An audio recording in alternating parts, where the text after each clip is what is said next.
for camp for all of my toiletry stuff. Yes. This would be wonderful. Yeah. It looks gorgeous, Joy. Yeah, and the very simple. handles. Yeah. Oh my goodness. Nerd clusters and candy. That's perfect. Her reaction was so priceless.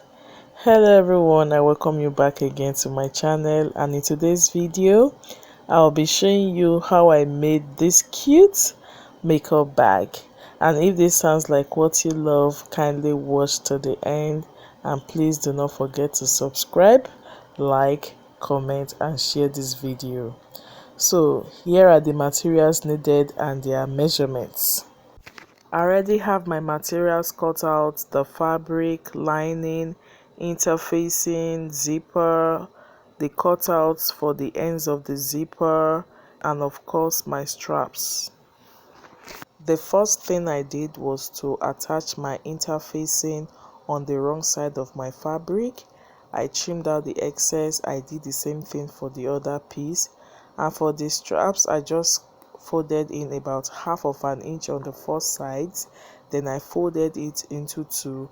I gave it a good press. I'll be setting these straps aside. So in case you don't know how you would do these straps, just like you do your bias, that was exactly what I did.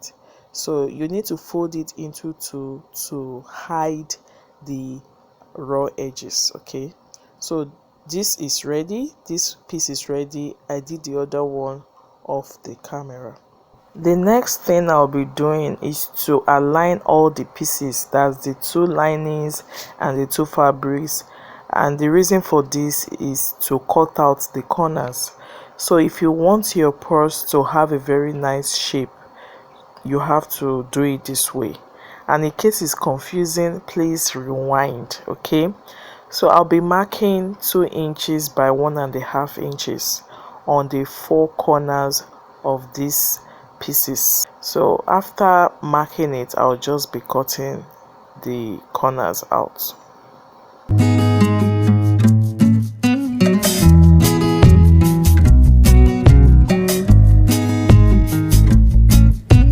This is what you should have after cutting. So the next thing is to determine the position of the strap. So what I did was to measure that length. I got the midpoint. So after getting the midpoint, I'll just mark 3 inches away from the midpoint on the two sides. But it depends on you. You can make it 4, you can make it 2.5. But for the purpose of this tutorial, I just marked like 3 inches away from the midpoint. And you also determine how deep down you want it to be.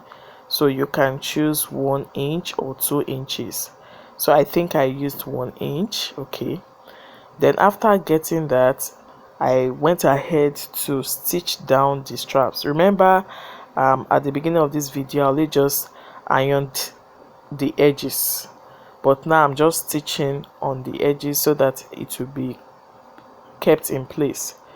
So going back to the piece of fabric, the point I marked is where I'll be placing my straps. And when you are placing your straps, kindly note the folding. You know, sometimes it could be twisted, so you have to look at it properly before you go ahead to stitch. But before you stitch, you need to pin it down. So here it is now. I've pinned it down. I've not stitched it yet, so this is how it looks. I just went ahead to stitch it. You can do it in form of box or times, but the bottom line remains that you are stitching it. Okay, so I stitched the both straps. So this is where it gets tricky. You know, sometimes you don't know how to place your lining, your zipper. So this part, kindly watch it carefully. So if you look at this zipper, it was way too long. I didn't have a small zip, so what I did was just to cut my long zipper. I used 8.5 inches. So let me quickly explain something here. The length of my fabric is 9 inches, but your zipper should be about half an inch shorter for better results. So watch the arrangement. I placed the fabric first on the table, I put my zipper in between, then I placed my lining on top. That was exactly what I did here. After arranging these three pieces, I went ahead to stitch on it. Please be mindful of the zipper head. So when you are stitching, you will have the weight, you will push the zipper forward and backward so you don't break your needle. So this is how this looks for now. Then for the other side, I think here I just pinned the strap down because sometimes it interferes with your stitching. So to get the other side, you see my other piece, the right side is facing up, and I am placing the lining on the same side as the first lining. I really don't know how to explain this part. I think you have to watch it and watch it to understand what I did there. So I just placed the extra, that is the second lining, on the first lining, the already stitched lining, and the other fabric was on the table with the right side facing up, and I will just go ahead to pin it this way. So this is what it should look like when you are done stitching. So two linings on one side, two fabrics on the other side. Then I went ahead to stitch. Also note, try to put your zipper head in the middle, because if you don't do that, you may end up stitching up everything, or just stitch it in a way that you don't climb on your zipper head. So this is how it will look after doing the two sides. You can go ahead to finish it up, but I noticed that if you don't top stitch that zipper area, you will end up zipping your fabric. It has happened to me before, so I went ahead to stitch it down so that the fabric doesn't interfere with the zipper, and now it looks neat. So the next thing you will do is just to arrange your pieces this way, and you will stitch all the way around, leaving those four corners and leaving about 3 inches or 2 inches width or opening for turning inside out. Okay, before you turn inside out, you see those four corners you left.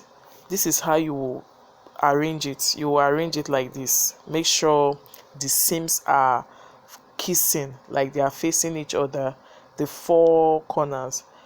Then you stitch on it. So this is what you will have. Remember, we still have an opening we have not closed.